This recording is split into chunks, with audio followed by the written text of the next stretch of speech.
the other theme of the book is that our happiness, our sense of wonder, whatever it is that makes us happy, depends on the stories we write for ourselves.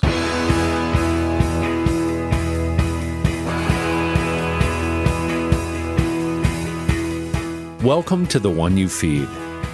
Thanks for joining us. Our guest on this episode is author Douglas Westerbeke. He worked at one of the largest libraries in the U.S. and has spent the last decade on the local panel of the International Dublin Literary Award, reading current literary novels and nominating the best for selection.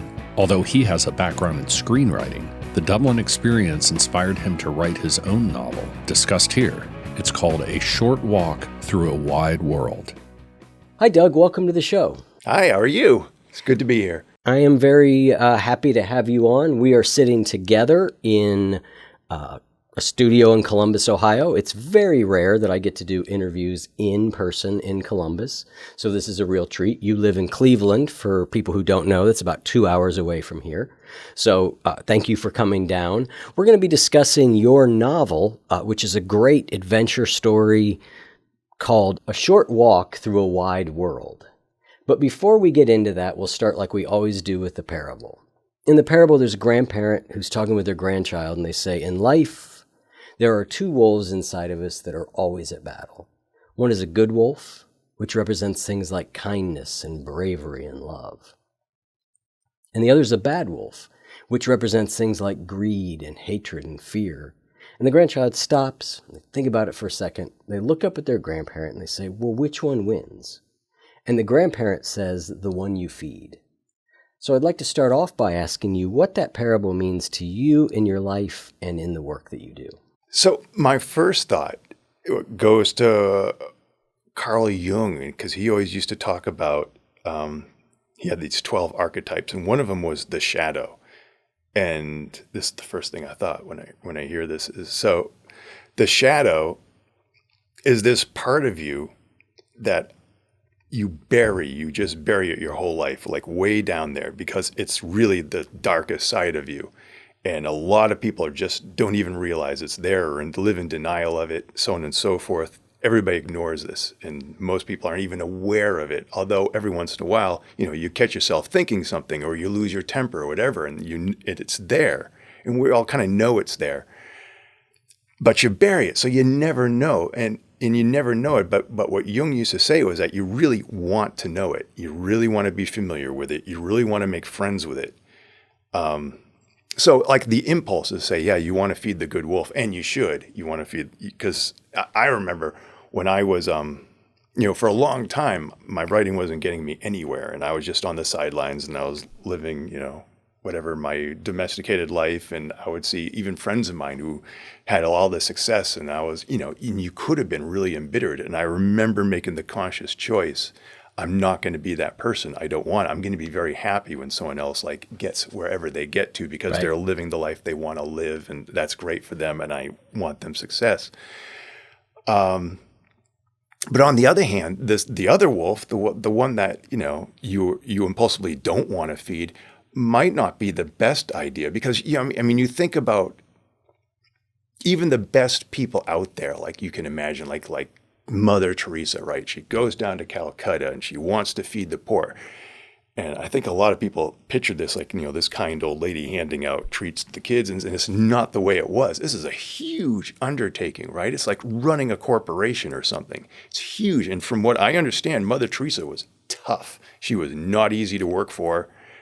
She was really demanding. She did not put up with fools, all that kind of stuff, because she had to do this incredible job. So it takes a certain amount of ruthlessness and relentlessness to get that done. And if she hadn't tapped into that, maybe she would not have been able to do the incredible, miraculous things that she did. She was an inveterate gambler, too, I heard. I did not know that. I'm making that up. I was like, what? I was trying to think of what insult I could lob at Mother Teresa that wouldn't get me permanent, wouldn't infuriate the entire audience. And not that gambling's not serious, but no, that's not true. Go on. Sorry. I couldn't resist. That's a good one. But yeah, I think that was my whole point. You really kind of need the this darkness in you. Kind of helps propel you forward. It kind of helps you get your tasks done. It kind of makes you focus. It kind of like cuts out the distractions around you. It can do a lot of good for you. So you don't want to starve it to death, but you want to be aware of it and you want to use it where it's applicable, I suppose is how I guess you'd say it. That's how I would. That's the first thing I thought of anyway. Interestingly enough, I was having a conversation was it yesterday? No, day before with another novelist. I don't talk to novelists often, but a friend of mine, Matthew Quick, and we were talking about this very idea, the Jungian idea of the shadow. Oh, really? And we were talking about it in the context of that as particular type of men in the eras in which we've been raised. And by type, I mean maybe more liberal and recognizing the overreaches that men often have had, that there was a certain amount of trying to be the good boy. And that what that did for both of us was the thing that we couldn't face in ourselves was anger. It was the thing that got shoved way down. My father was a very angry man all the time. And so I spent my whole early, adolescence through early adult years going, I'm not going to be like that. I'm not going to be like that. Shove it down, right? And I think there's been a cost to me for that. And it's not that I'm even conscious of it anymore, because I think I've shoved it down for so long that it really is deep down there. But it does, you see occasional flashes of it. Yeah. Well, I'm the same way. My dad, I love my dad and all that, but he was really short-tempered. Yeah. And it made it really tense to be around him. It's like living next to a volcano, because you never know when he's going to go explode and all that kind of stuff. And so, I was kind of raised to be angry, and I feel sometimes I'm an angry driver, and sometimes I get. And I remember every time I've been angry, though, it has never helped me, and so I learned really quickly not to be so angry. I'm trying to think, actually, is there ever a time where it's helped me? And I'm trying to think of one, and I really can't. But I remember really well the times where it just totally undermined what I was trying to do. Yeah, and I think this gets to the back to talking about the two wolves, which is making a distinction between an emotion and the behavior that emotion causes or pushes you to. So anger, to try not to be angry, like the emotion of anger, I think is probably destructive, right? To not recognize like I'm angry, like shove that down. You can't feel that. You can't feel that. Right. However, it does seem perfectly reasonable to me, and part of being a good person in the world, of then not letting that emotion go to whatever it wants to do. Right. And I think that's an interesting thing when we think about emotions. There's almost always an urge with them, right? There's a behavior, like the emotion is causing us to want to do something. And that's often the place for me where I've tried to learn to separate. Don't repress the emotion, but don't indulge the action either. And that's sort of I think that's the ideal. Now, it's not the actual emotion of anger. You should be angry about certain things. You should be angry about whatever, slavery, the Holocaust, whatever it is. Yeah. How you manifest that anger, though, is something you can control, and you've got to do it wisely. You've got to do it so it's actually a productive thing as opposed to something that undermines you. Right.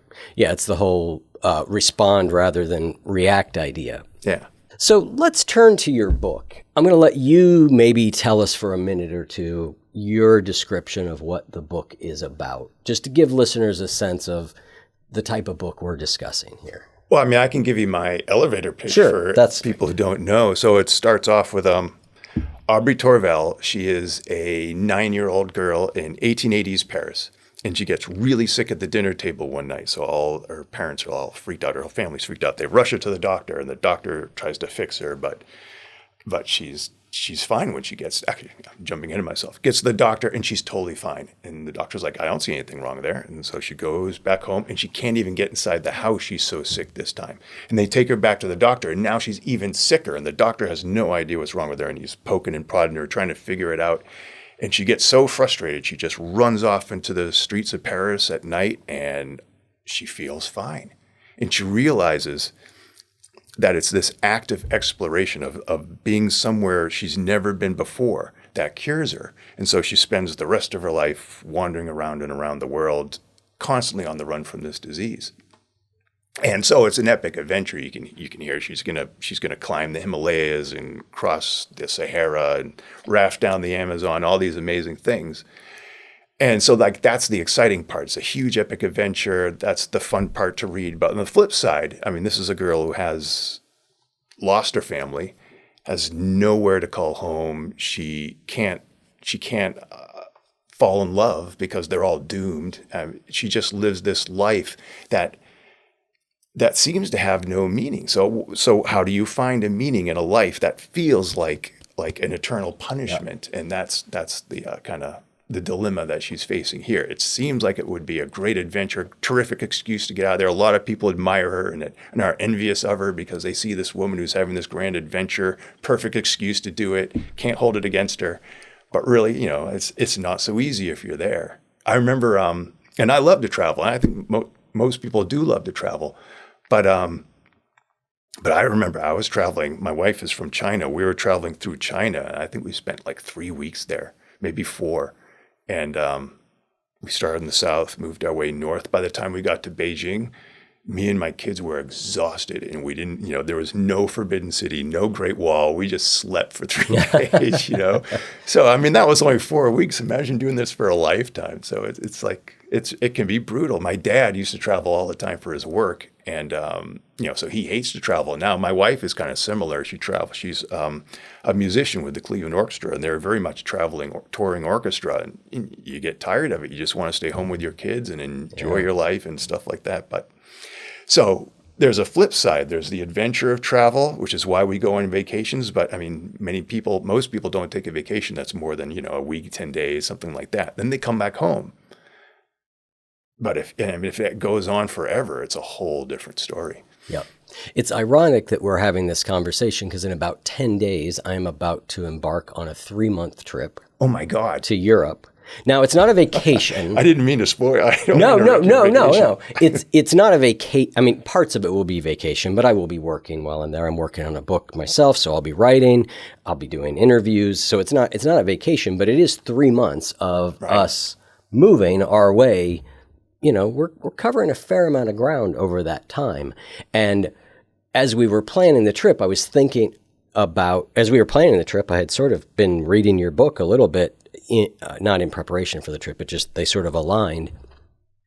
But certainly thinking about that, like, how long do we want to stay in one place versus how many different places do we want to see, and what's the pace that you're on, right? Because to your point, like when you're always moving, that gets to be exhausting. Yeah, I've planned some vacations where it's like, okay, we'll spend 1 or 2 days there, 1 or 2 days there, and that's never the best way. Really, the best way to do it is to pick a spot, stay for a while, so at least you feel like you've gotten the feel of the place and so on, and because otherwise it's hectic, it's constant moving, it's like you never get a break, and you need a break, and just to enjoy the place, really. I mean, it's not enough to just stop and see. You really want to. We've interspersed, a week here, a couple of weeks there, but then there's a couple of weeks where we're seeing multiple places where there's a lot more movement. So but I'm so fortunate that my work allows me to work from anywhere and get a chance to go do this. But it's ironic that we're talking about an epic journey when I feel like I'm going on, for me, what is an epic journey? That is an epic journey. Right? So you've referred to the book as an adventure story. You've also referred to it as a spiritual journey. That's a term that means all sorts of things to all sorts of people. When you use it, what are you referring to? What do you mean? I think I mean it actually pretty literary. So this has a backstory to it. So when I was a kid, I'll tell you the whole story. It doesn't make me look good. But when I was like, I don't even remember how old I was, like 7, 8 years old, maybe not even. And I remember getting into a big fight with my little brother. I had 4 brothers. I had one little one. And it was over something stupid too. It was like, what are we going to watch on TV? And I wanted to watch a Godzilla movie, and he wanted to watch, knowing him, it was like 60 Minutes or something. And I'm like, no, I want to watch Godzilla. And he got his way, and I went out into the backyard and I sulked. And I remember sitting under the tree in the backyard thinking, God, if you're out there, just wreak total unabashed revenge on my little brother. And weeks went by and nothing happened. And I was like, and because of that, I became an avowed atheist from like the age of like 7. I was like, you'll really let me down. I'm not believing in you anymore. That's my revenge, my petty revenge. But as I got older, and I stuck to this, and my arguments got a lot more sophisticated than that. But as I got older, I started noticing that all the stories I was writing, not all of them, but a lot of the stories I was writing were about these characters who were either very atheistic or they didn't like God, but God loved them anyway. And I was like, why am I writing these stories? I'm not that person. And then, of course, occurs to me, well, geez, maybe I'm not nearly as atheistic as I thought I was, and maybe there's a lot more going. So these are the types of characters I write now. And because of that, I started studying the religions. I started studying all of them. But there's the Old Testament had these great stories that I loved. A great one would be Jonah, because Jonah's given this task. He has to go down and convert Nineveh, right?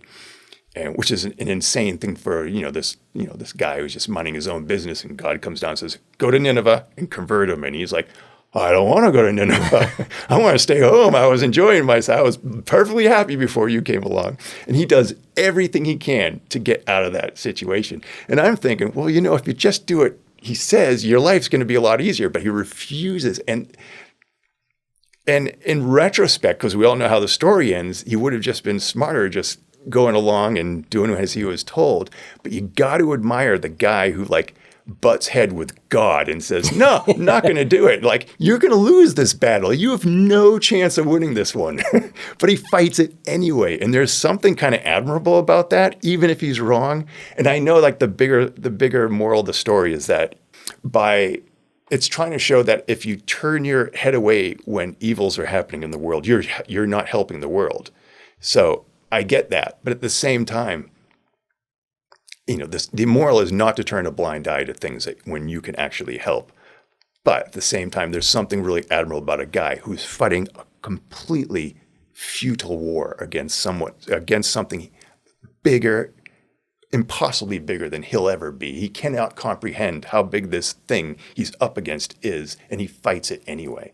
And I always thought that was admirable. And I think Aubrey Torvell is going through the exact same kind of adventure, because she's stuck with this disease. She's traveling around the world. She has no idea why she's been singled out for this. She's the only one in the world that has this thing, and maybe the only one ever will. And she doesn't know why. And why is it? And it makes her miserable, where if she kind of embraced her fate, she would have been a lot happier. But at the same time, people come up to me all the time. I love that character of Aubrey Torvell. She's a great character. It's because she's making this futile fight. She's very feisty. She's very single-minded, and there's something about that people admire, I think. I think that's what it is. So I'm off on a tangent there, but that was my idea, is that, she's up against this. It's not until she kind of learns to look back on her life and say, you know what, that wasn't so bad. And I saw things no one else gets to see. And there is something to that she kind of comes around. And this idea kind of manifests through a story. I don't kind of say it outrightly, but there's a voice in her head. There's all kinds of other things going on. And what does that mean? And I don't spell it out, but in my mind, I knew what it was. And I hope the readers get that. This is also a story about enlightenment. There's a lot of discussion between her and the prince in the middle of the story, and they're talking about what it means to be enlightened and how do you know. And it's, the idea is it's kind of like waking up from a dream life to your waking life. And enlightenment is when you're waking up from your waking life into something even higher than that. And you see her go through that process. By the end, you're there. So it's a story of enlightenment as well. And that's where the spiritual element, to me, that's all the way through the book. And that's where the spiritual element comes in. Right. Because it's not a book about God in any direct way, right? Exactly. Like there's no divine being. There's no her taking on. But what you're saying is this person fighting their fate being sort of one of the core themes there. And I always think it's so interesting. And I think it's one of the fundamental dilemmas that we face, particularly in today's day and age where choices are unlimited and every view of the world and every way to live is shown to you. You can actually see it all. Right. Is this question of what do I accept about my life being the way that it is? And what do I change? What do I, and because that's the first question, like if you're going to fight your fate, on one hand, you look at that and go, well, it's admirable. And on the other hand, you go, well, it's a completely losing battle. Right, like why? And it's obvious that if there's something we can't change, then accepting it is the reasonable course of action. Mm-hmm. And I think most people are wise enough to know that. It's a very Taoist take. You don't fight the universe. You go with it. Yeah. I mean, but that even shows up in, like, if you look at like children or parents who have children who have disabilities, if there's just no chance of fixing it, in many ways, their life is easier because they don't have to try and figure out whether to fix it, how much time and energy to put into fixing it. Yeah. Right? They just accept. They get on with the business of like, all right, now how do we build a life with this thing that we've been given that we can't do anything about? Andrew Solomon, who's a great writer, wrote The Noonday Demon, which is called The Atlas of Depression. He also wrote a book called Far from the Tree, and it's about children who are different than their parents. Maybe they're blind, they're autistic, but they're different. And it was one of the main points I really took away from that book was this idea of these parents whose children, there might be a way to make them better. And they are caught in this pull. Like part of them is going, just all right, this is what we have, let's deal with it. But then there's another part of them that's going, well, it could be different. It could be different. If you just did this, what if you tried this? What if you, and I think most of us in the modern world are closer to that latter thing I was describing, which is we look at our lives, and if we just knew there were things that couldn't change, like I know my height isn't going to change, right? I mean, I could do some crazy surgery that breaks all my bones, but for all intents and purposes, I'm the height I am. And so you go about accepting that. I go, well, I'm not going to dunk a basketball. I just kind of move on. Right. If you're raising kids, you're dealing with this dilemma daily, right? Yes. Because you want your kids to be as perfect and ready for the world when it comes to them and all that. So you want them to be perfect at everything. And there's just certain things they're going to be good at and certain things they're not going to be good at. And it takes time to like figure, maybe not time, patience and understanding to realize this is what they're like.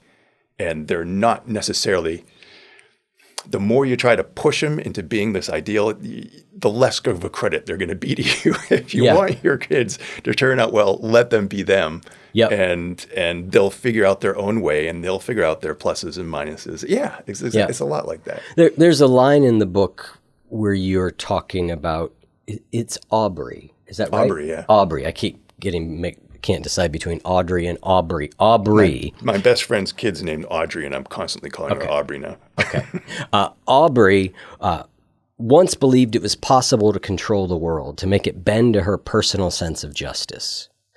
What a child she was, how foolish she'd been, how haughty. And then it goes on to say, without a doubt, she knew she did not command the world, but was at the mercy of it. It's a lesson most people learn at some point in their lives, that the world is a bigger and more powerful thing than you. Yeah, that was a lesson I learned. It's a lesson I see a lot of people learn. You start off young, you're idealistic, and then you realize, I remember my dad telling me when I was a kid, you know what, you're young, you're full of energy, you're idealistic. This is the time to try to do the things you want to do. Because when you're older, you're gonna be crushed. Wise, wise, it's right? True, right? Yeah. Right. I mean, I think that is wise and generous, right? Instead of telling you not to be idealistic and not try that stuff, it's like go. this is the time. That's appropriate for this phase in your life of where you're at. Yeah. So that got, I remember thinking of me when I was a kid, because I was very idealistic. I have lots of other friends who were like that. And eventually life gets to you, because I'd already been planning to, write books and make movies and do all this stuff by like the time I was like 20, and, it didn't work out that way. And yet here you are, I don't know how old you are, with a novel. I ain't 20. You're not 20. You're not 60 either. No, but this is my next stop though. It's your next stop. Really? Yeah. So you're older than 55. I don't know, actually. I'm 54. You must know how old you are. I think I might be 54. Okay. No, I don't. I forget these things. All right. I genuinely forget. Yeah, I forget too, but my birth year was 1970, so it's always easy to figure out. Because I can just go, what year is it? 2024, add 30 to it. Okay, I'm there. Right? Oh, crap. So then I'm older than you then. I didn't even realize. See, I really genuinely forgot. Well, you look very young, by the way. You look very young. But my point with that was not to compliment you on your age. My point was to say you had this idealism of all these things you were going to do when you were young, and they didn't happen, right? Right. And yet here you are with a novel that has done, I don't know how you gauge how well a book does, but it's been in windows of Barnes and Noble. That's big. That's good enough, right? That's something. So tie together this early disillusionment with creating art and lack of success with where you are today. How did that happen? How did you stay with it to get to the point where you were able to do it? How did you keep creating art in that period? Well, so, I've been doing it since I was little. I started writing stories when I was in like third grade, maybe even before that. So, it was just something I remember me and my friends in third grade would get together and we would all write stories together, and we had all these imaginary characters and stuff like that. And mine was a blue raccoon. I think my friend had these family of pickles that went around talking and stuff like that. And did the raccoons and the pickles get together ever? They did. So we have all these joint stories. It was like Marvel's universe, and they would all like intersect and stuff like that. And they would rob banks and stuff like that together. They're always getting into these. Well, it doesn't matter. Point is, I kept writing these stories after they had stopped, and I couldn't stop. So I was totally writing for pleasure, but I think around sixth grade, I was like, okay, this is what I want to do. And so I just started writing stories and more, and I went to school for it. Afterwards, I would submit screenplays to competitions, and they did really well. And it would just always be enough to keep me going, like enough like encouragement. But it never had. So I was optioned 4 times, I think, in Hollywood, but none of them ever got produced. And it was just crushing after a while. Then I had kids, and you take a break. But even when I had kids, I was like, oh my God, I have to find time to write. You get the shakes when you don't write. It's like a physical reaction to not writing, and I've always had that. And so I wrote, I just constantly wrote. I probably have 50 screenplays and 5 or 6 novels already, just because I'm writing one just yesterday. I'm working on a novel that I know is unpublishable. It'll never be published. It's insane. It's a total vanity project is what they call it. But in between books, I'll take off a month and I'll work on this thing just for fun. And that's why I'm not, all that time, I wasn't doing it because I thought it would have this tremendous, incredible payoff or anything. I'm doing it because I can't stop. I don't know any other way to live, right? It's just an obsession. You're like Aubrey. Yeah, am I? Well, in the sense of she can't stop moving, or she gets worse than the shakes. You just described your inability to stop writing. Yeah, I guess so. Without getting some sort of. I never made that analogy. This is going in my next story. But it was so a bit like that, I suppose. That's pretty good. There's another Aubrey connection that I picked up, which I don't know if you may or may not know, but one of the things that appears to potentially be an inciting incident for her is when she's young, she fails to do a certain kind. She fails to take a certain act towards God. Right, a selfless act. Right, but it was sort of a battle with God, and you described being a young child having a revenge fantasy and swearing off God because he didn't take out your little brother. That's another I don't know if you've connected that dot either. To an extent. Okay. Maybe I hadn't, maybe not quite so consciously, but I mean, that one I totally feel. Yeah. Like I can get that one right away. So, but that was also, it's also a setup like you get from, the Garden of Eden setup, right? Don't eat that apple. Yeah, right. Of course They're going to eat it. Yeah. So yeah, don't throw out the puzzle ball. Well, tell her not, or throw out the puzzle ball. Of course, she's not going to throw it out at that point. Oh no, I've got to see what's inside it. So she doesn't. Yep. And that's what sets her off on her journey. And it's like she was set up. So listener, consider this your halfway through the episode integration reminder. Remember, knowledge is power, but only if combined with action and integration. It can be transformative to take a minute to synthesize information rather than just ingesting it in a detached way. So let's collectively take a moment to pause and reflect. What's your one big insight so far, and how can you put it into practice in your life? Seriously, just take a second, pause the audio, and reflect. It can be so powerful to have these reminders to stop and be present, can't it? If you want to keep this momentum going that you built with this little exercise, I'd encourage you to get on our Good Wolf Reminders SMS list. I'll shoot you 2 texts a week with insightful little prompts and wisdom from podcast guests. They're a nice little nudge to stop and be present in your life. And they're a helpful way to not get lost in the busyness and forget what is important. You can join at oneyoufeed.net/SMS, and if you don't like them, you can get off the list really easily. So far, there are over 1,172 others from the One You Feed community on the list, and we'd love to welcome you as well. So head on over to oneyoufeed.net/SMS, and let's feed our good wolves together. So there's another line in the book that says the best way to survive some things, thought Aubrey, was not to understand them.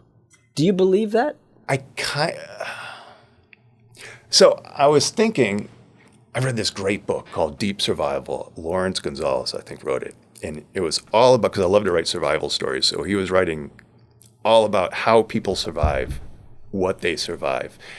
And there's certain aspects, and there are some situations people just can't survive, but in certain situations, it is a kind of a personality that gets you through it. And I remember so many aspects of it. One was to just act, and the other one was to, people who tend to survive tend to admire their situation. Like, there was a story about a plane crash, and the plane just broke open in midair, and this girl strapped to her seat was literally tumbling through the air into the jungle. And, because it was a jungle, she landed in the trees and actually survived this fall from an airplane. A bunch of them did. The airplane was low, I guess.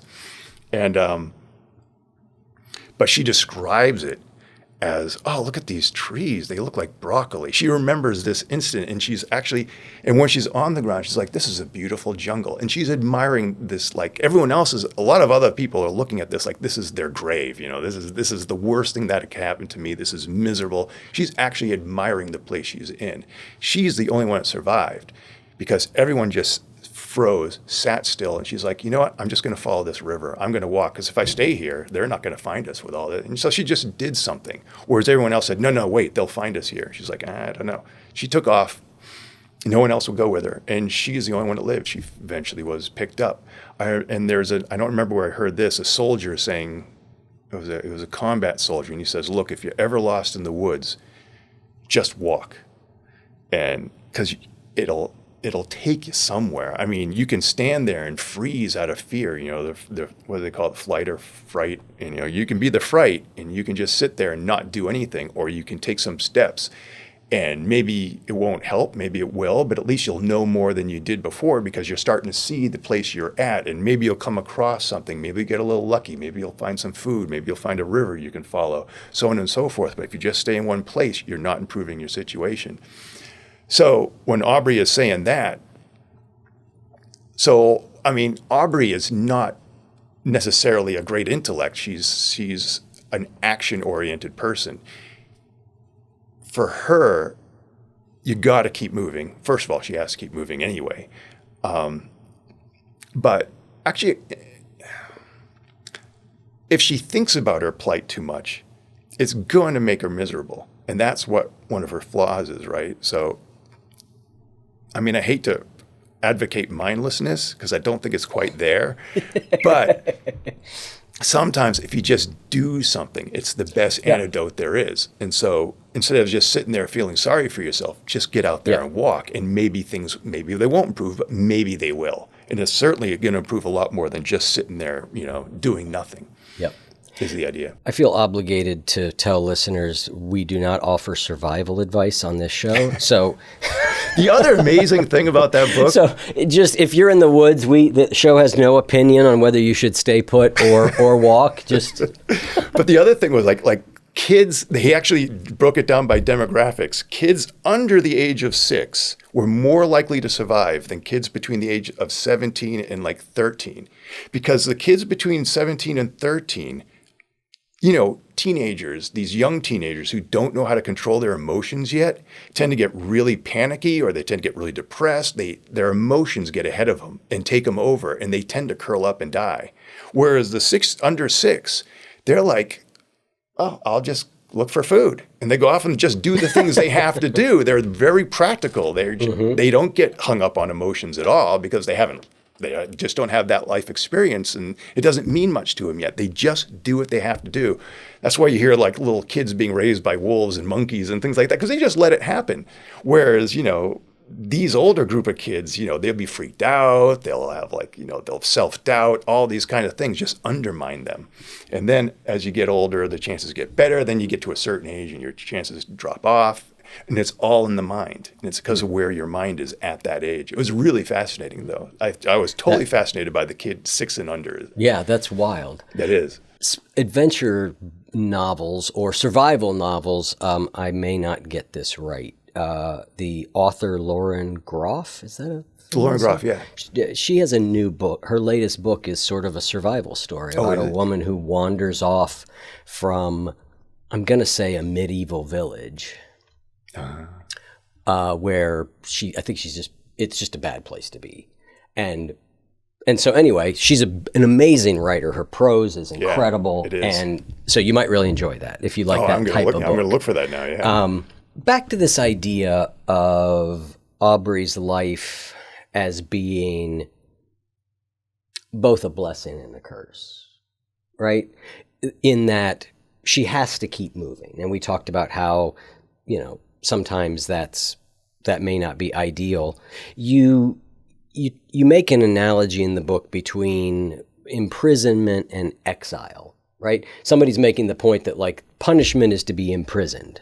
Right. You can't move. And she makes the point, well, people are often exiled also, another type of punishment.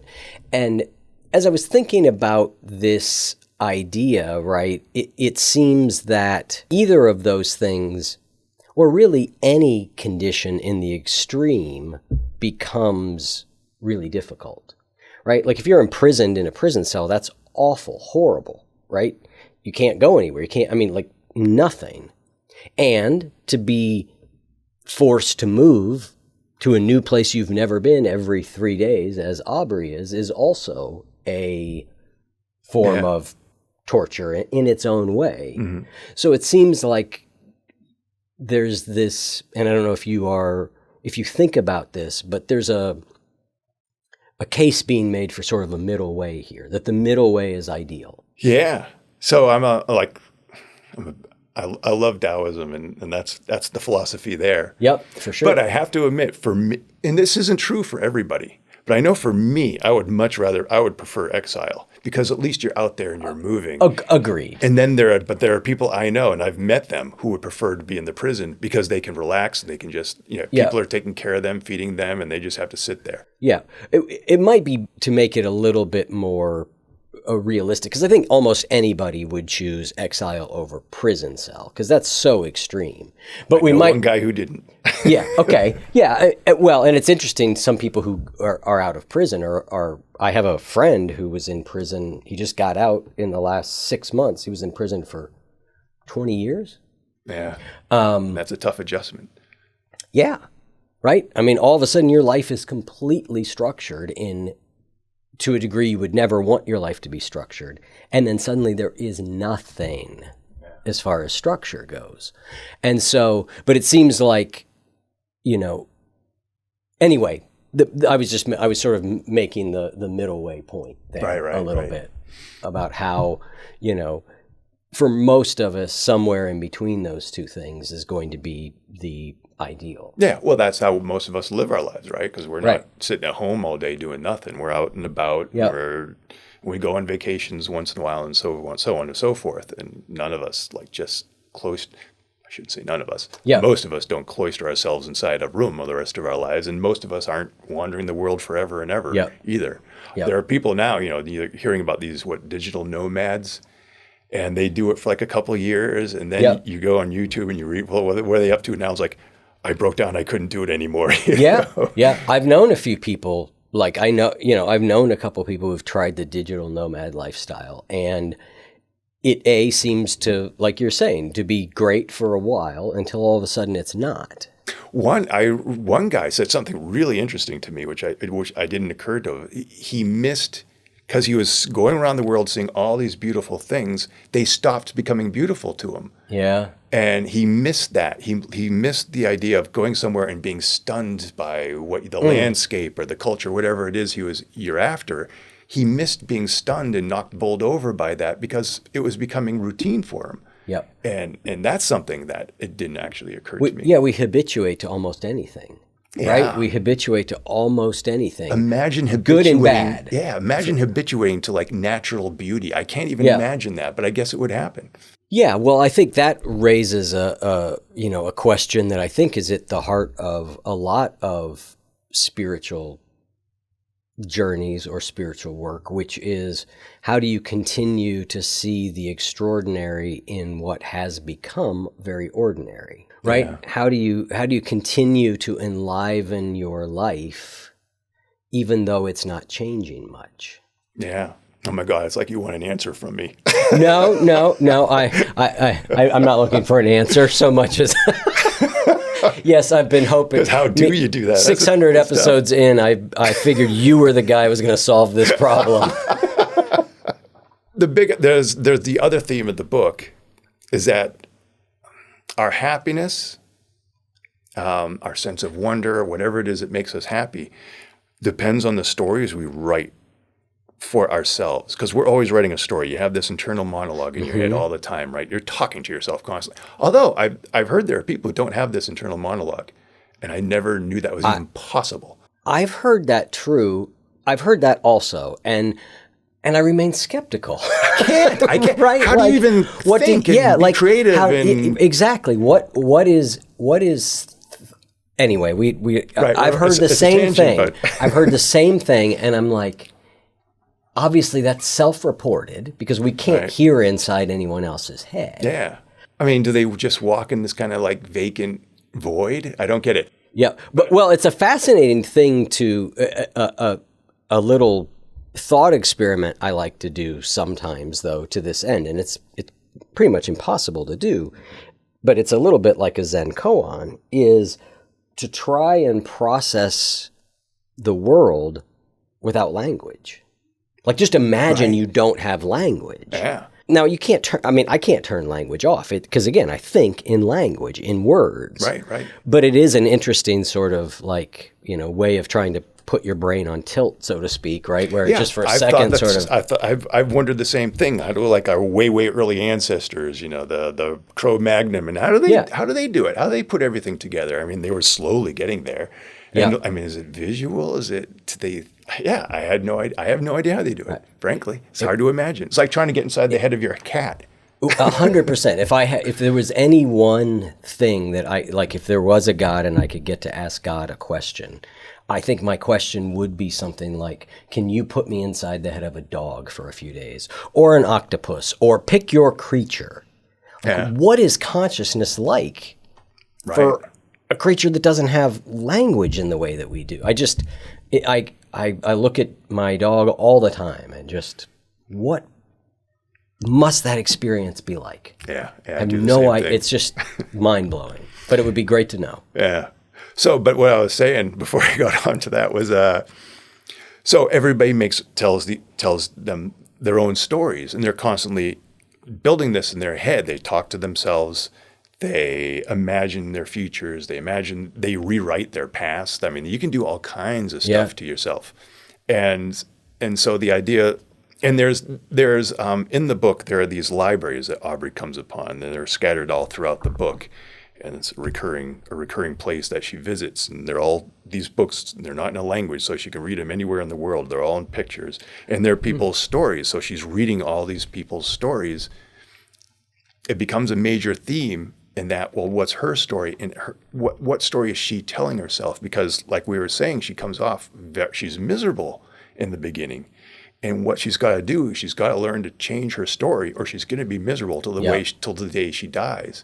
And so people can find their happiness by finding the right story. And a lot of people can get that story wrong. They will tell themselves the right story, the wrong story. I'm thinking of, what's that movie? Zone of Interest, where they run Auschwitz. Yep.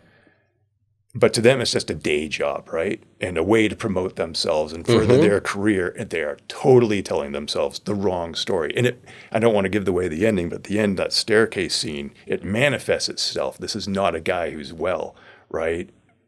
And that's because they've completely told themselves the wrong story, as wrong as you can make it. And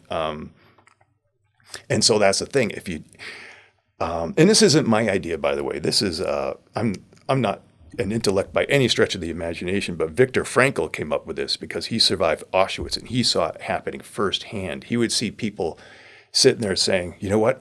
I have a feeling we're going to be liberated by the end of March, and then it wouldn't happen and that person would die. Yeah. They would just curl up and give up hope and just die. And he saw this again and again, people telling themselves the wrong story, and sometimes it cost them their life. And so his I shouldn't say philosophy, he was a psychologist. And his theory was that, look, you've got to tell yourself the right story. That story can change. It can adjust over time. If you get it wrong, it can have disastrous results. If you get it right, you can really make a meaningful life for yourself. Fascinating. I have a bunch of responses to that. I mean, one is there's a type of therapy called narrative therapy. And the whole point of it is to do exactly what you're saying. You rewrite your life experiences to tell a different story, right? Because we're making up the story. Right. We're making up the meaning. Right. Right? In most cases, right? There's a fact and then there's interpretation.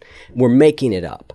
And if you're going to make it up, why not make it up in a way that leads to you being happier, healthier, and of more service to other people in the world, right? Like, I think about this all the time, that like I'm telling myself stories all the time. Most of them are about how something is going to turn out. And I don't know how something's going to turn out. If I did, I would be an inveterate gambler, right? Like, I would take after Mother Teresa and I would be gambling all the time because I would know what was going to happen, but I don't. And yet, predominantly, my stories, when I'm not careful, are ones of impending failure. Yeah. Right? And so I just try and remind myself, like, you don't know the future. So if you're going to make up a story, why not make up one that is a little bit more useful? So I was almost the opposite. I mean, you have like the, everything can end in failure kind of thing going on. And I had like, everything is going to be great. I can't wait, and that's bad. That's a bad story to tell yourself too, because you're divorcing yourself from reality, right? Yeah. I guess I have my versions of those too, where everything's going to be fine. Everything's going to be fine, right? Which I think is like a cognitive bias where you just believe what you want to believe, right? And you're right. That is an equally damaging story. You could go because if you have an infection and you just say to yourself, sure, it's going to be fine. It's going to be fine. Right. And next thing you know, you have sepsis, right? Yeah, exactly. I know people have gone through like terrible divorces, and then that reshapes their narrative, and now they're like depressed all the time. Yeah. And because that's the ultimate betrayal right there. And how do you survive something like that? Absolutely. It rewrites your whole world right there and then, and you could either like say, okay, I'm going to survive this, or this is going to kill me. Yeah. And you choose it. As a recovering addict, and alcoholic, right? I do think that's a pivotal point for people who I think get better, like much, much better. there's a rewriting of that story. Right. And it's almost always in the sense of where you, that happens very often with people when they're able to help someone else with the thing they've gone through. Because all of a sudden it goes from this thing I endured to now this gift that I can give to others. The story becomes the gift? No. Well, in a way, in a sense. So my alcoholism or my addiction went from being this terrible thing to when I realized that now I had that power to help other alcoholics and addicts. Now this thing that was a curse or a burden, this addiction, is now a gift is a strong word for it, but it has a purpose and a use. No, I don't think that's too strong a word. I think that's exactly right. But we're talking about this idea of rewriting your own story and how Aubrey has to do that. And what's interesting is that the way that she's able to do that is very often by other people helping her see her story differently, right? Yeah. Well, we get an example of someone who tells the bad story, the wrong story to himself, and who's there. One of the setups of the book is that I was thinking, okay, well, here's a woman who can't actually settle down and marry anybody. Mm-hmm. She's going to go through a series of lovers just because that's the situation she's in. Nobody can hold it against her, so I just went for it. And so she's going to have, she's going to fall in love with a very possessive man, and then then she's going to have a very romantic affair, and then she's going to have a very platonic relationship, one relationship without words, one's just unreciprocated, all kinds, one in old age. But one of them is the guy who's telling himself, and they actually say this, he's telling himself the wrong story. He thinks he can cure Aubrey. He can't. He's telling himself the wrong thing for the wrong reasons too, because he's very possessive and wants to hold on to her. And later on, we get people who are telling themselves various versions of themselves, and they have it in their head. And so we see that manifest through a lot of the other characters. Yeah, I think the prince it really helps her along because he kind of opens her up to other possibilities. Yep. Vicente at the end, very patient. He's very much a curmudgeon, but he's actually very patient and really good-hearted guy. And he helps, good listener too, and he helps get her through. I was going to make another point. Oh, you were saying the gift. You're describing it as you've rewritten your story in that you can help others. And it's exactly what ends up with Aubrey at the end, because I was thinking at the end, because she goes through this whole enlightenment thing, she sees the world in a whole different way. But how do you explain that to other people? And how do you make them see it too? And towards the end, it's very much intimated that she's going to help these kids that she's taking care of. Mm-hmm. She's going to lead them through life, and she's going to help them try to get there as well. So she's kind of the same way. She's going to help. She's been there. She's seen enlightenment. She's going to help others try to get there too. And that, like you're saying, it's kind of like her gift to them too. She has rewritten her story now, and that's where she's going to, I just gave away the ending of the book, but that's what's going to happen. Well, not exactly. Not exactly. There's a whole lot to get there. So you've alluded to Aubrey finding enlightenment or experiencing enlightenment a couple times. Describe that a little bit more in whatever way you want. What is it that she sees? So it's hard to articulate because I've never been enlightened, and I don't know anybody who has. So I'm using a lot of creative license here, and I'm using it in a way that I don't think is actually representative of what is typically what people will call enlightenment. I don't think enlightenment is a state of being, for starters. I think it's just like you have a moment of clarity. And then it passes, and you have to go back to washing the dishes and raising your kids and everything else. It's kind of like an epiphany. You have an epiphany, and that's your moment. I've done it differently in the book. It's a fictional book. It's magical realism or speculative fiction, whatever you want to call it. It's so what I did in the book is that I actually gave her. She actually has a moment. It's in one of the libraries, and she has decided she's not reading anymore. And there's one last book sitting there. And she has this moment where that book has been left out for her, and she knows it. So she looks at it. And I wanted to get that feeling of the prince described it as enlightenment as waking up from your dream world into your actual world, and then enlightenment will be a wake up further then. So she reads a story about a blind kid who would then, and it's all black and white. It's all black and white, just pencil drawings, and then he goes blind, and it's page after page of just blank pages. And then all of a sudden she flips to one, and it's all in color. And that's what I was getting at there. And then she has a moment where the prose itself becomes scattered across the page because it's really hard to articulate. You don't articulate enlightenment, right? You just kind of you're just trying to kind of create this impression. After that, she's a different woman. She's terrified because I'm thinking, if you have a moment where it's so clear and so precise that you think you see the whole universe in a nutshell type of thing, or the face of God or whatever it is, that must be terrifying. So she is terrified, and she can't look people in the face, and she's this terrified little old lady walking through the woods and scared of everything. And she has to get over this. And she gets over this because she has to take care of these children at the end. So she has no choice. She gets over it, but it lingers there. She knows she has seen something that no one else ever gets to see. And it's a worldview that no one else ever has, because she was one-on-one with whatever it was, whatever you want to call it, that's been pushing her through the world and showing her all these wonderful things that she doesn't necessarily think are all that wonderful. But now in retrospect, now that she's older, she can look back on it and say, you know what, that was pretty freaking amazing. And she's been rewarded by it with this book, or this moment, this thing beyond articulation. So to her, she's gone through all that,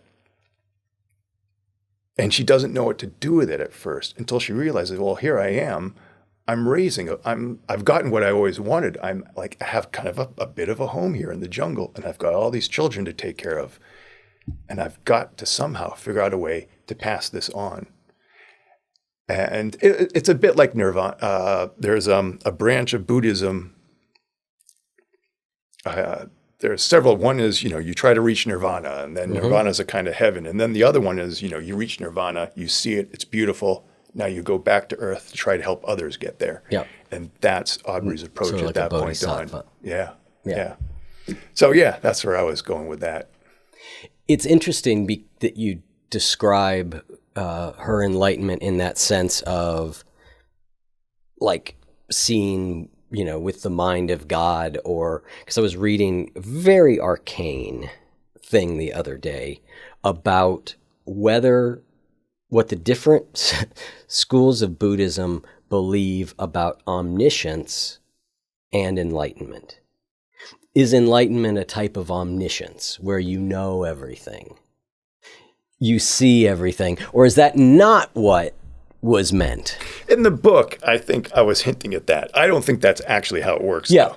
Yeah. So I was taking a lot of dramatic license. Yeah. For me, enlightenment is a moment of epiphany about anything. It doesn't have to be like world shattering or anything like that. You have an epiphany about, your kids or your marriage, or, oh, that's what a cat thinks like, something like that. All of a sudden you figure it out. Oh, or something occurs to you, and you have that moment, and you can glide off that moment for a while because, But then you have to there's reality, and you have to deal with reality, and you have to cook dinner, and you have to do this and that, and it's gone.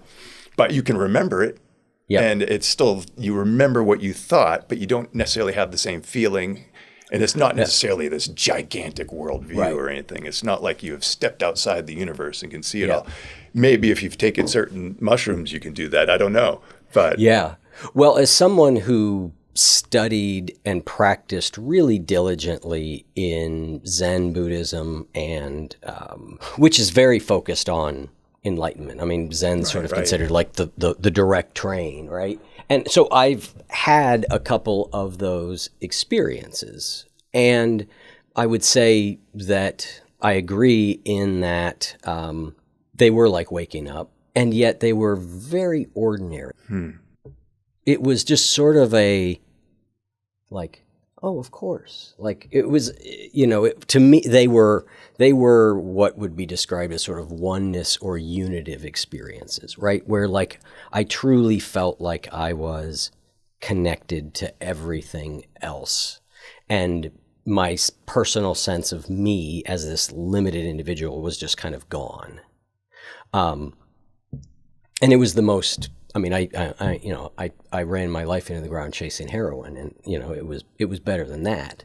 And I do think there's a lot of debate in spiritual communities about, does somebody become permanently awakened? What does that even mean? Right. And I don't even know, and let me be clear, I'm making no claim to that in my case at all.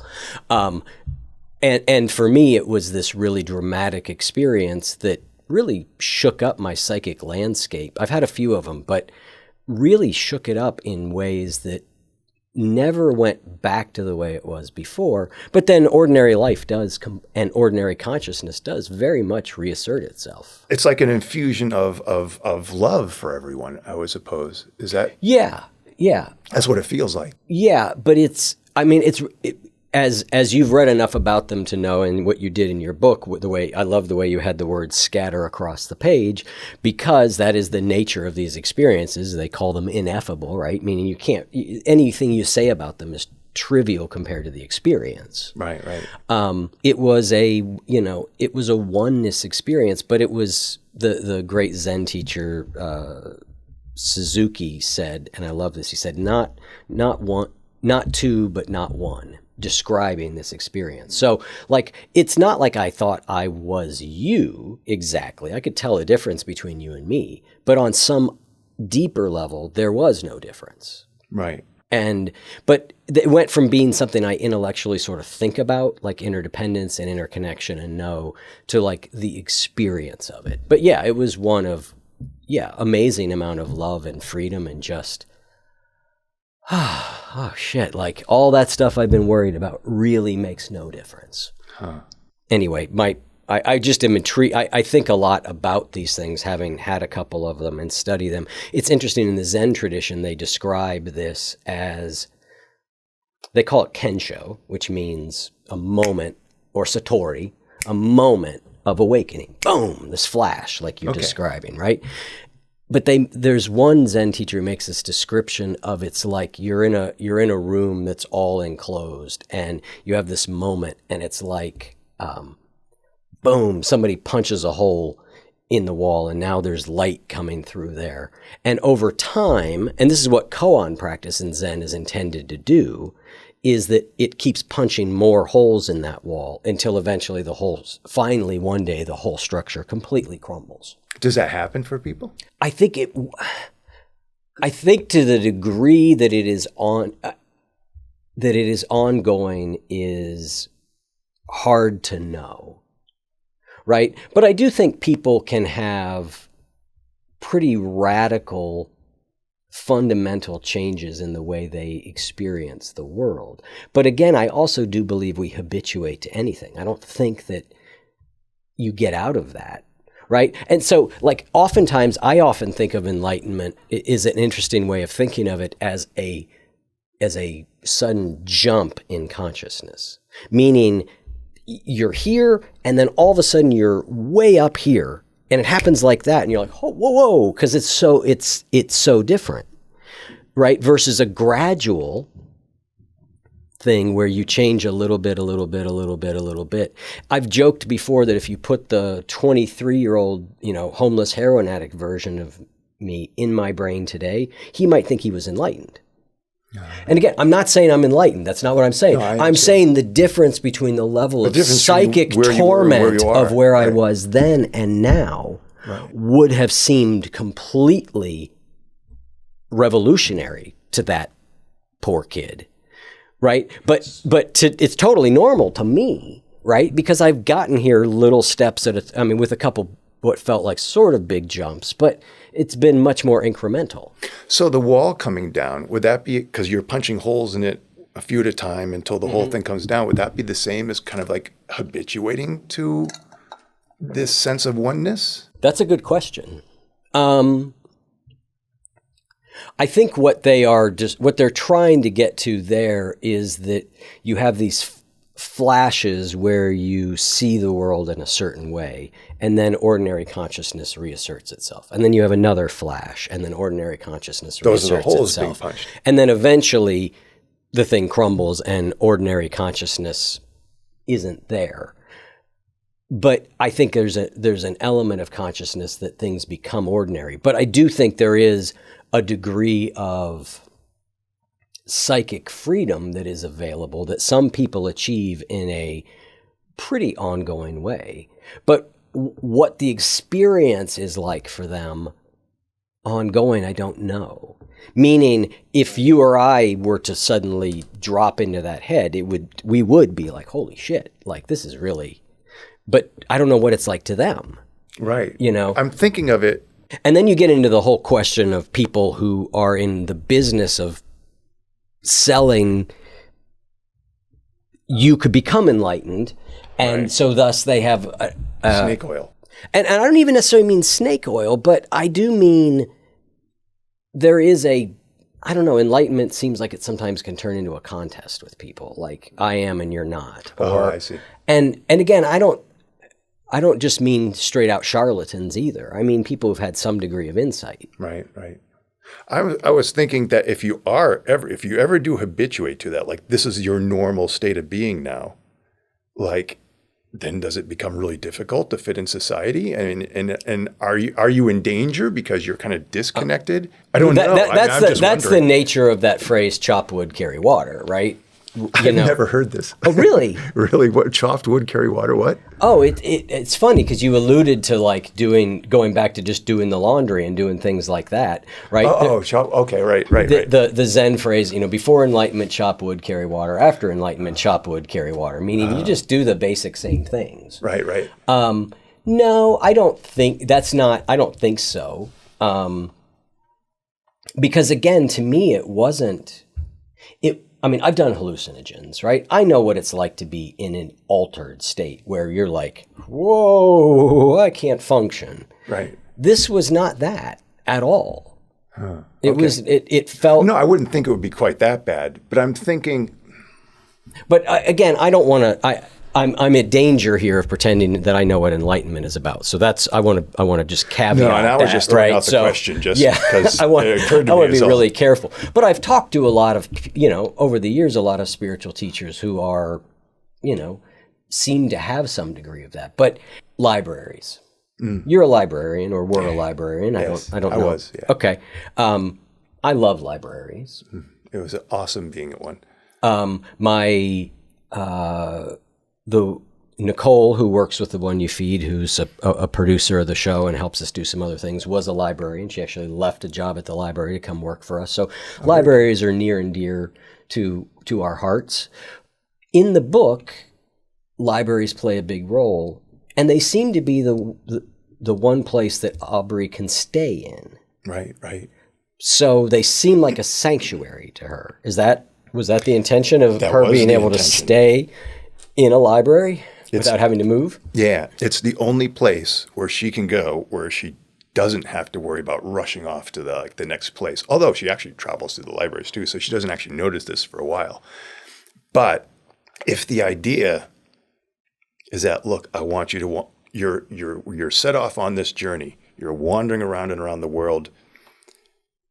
If the idea is that something out there wants to show you the world, and particularly these libraries, because the whole history of everything is in these libraries, and he's showing off. He wants somebody to know, right? Mm-hmm. This is a very Old Testament idea of a divine being, whereas he's kind of proud of what he's done, and he's a little mercurial. He's got his own mood swings and so on and so forth, and he wants to show off his creation, is the idea, or not his, but whatever it is, I never specify. I'm very open about it.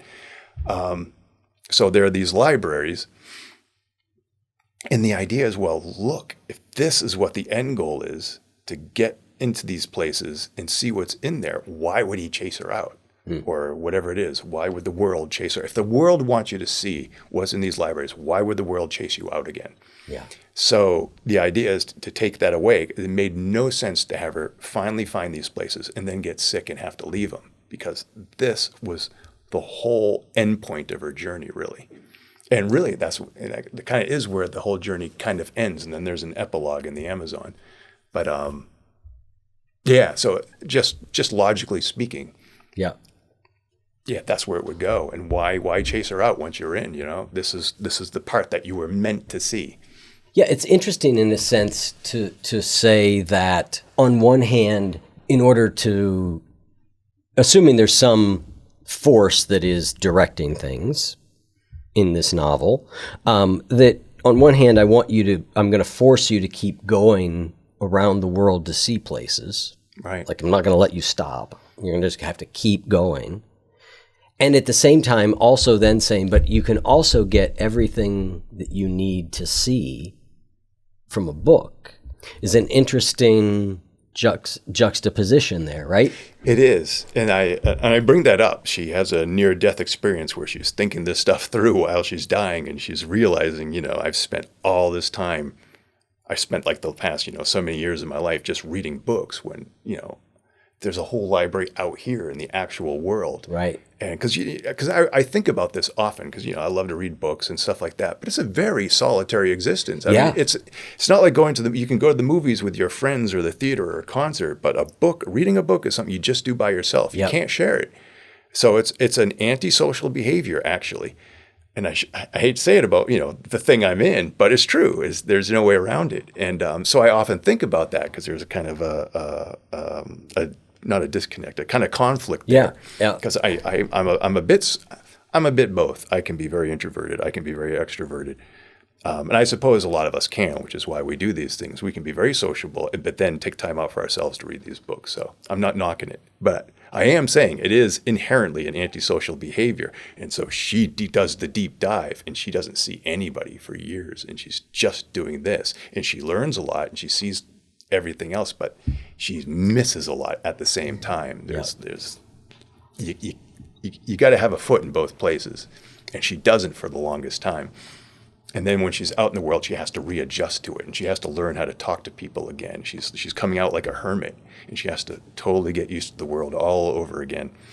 And those are the thoughts that she's having. And she realizes, you know what, I'm reading the stories of all these individuals around the world, but I'm a story too.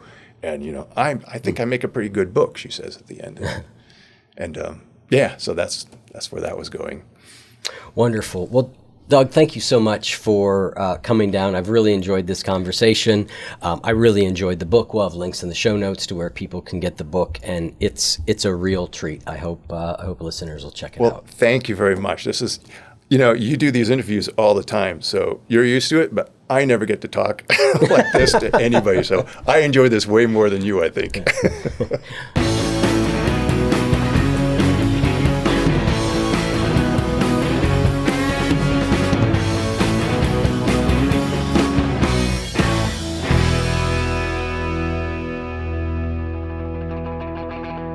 If what you just heard was helpful to you, please consider making a monthly donation to support the One You Feed podcast. When you join our membership community with this monthly pledge, you get lots of exclusive members-only benefits. It's our way of saying thank you for your support. Now, we are so grateful for the members of our community. We wouldn't be able to do what we do without their support, and we don't take a single dollar for granted. To learn more, make a donation at any level, and become a member of the One You Feed community, go to oneyoufeed.net/join. The One You Feed podcast would like to sincerely thank our sponsors for supporting the show.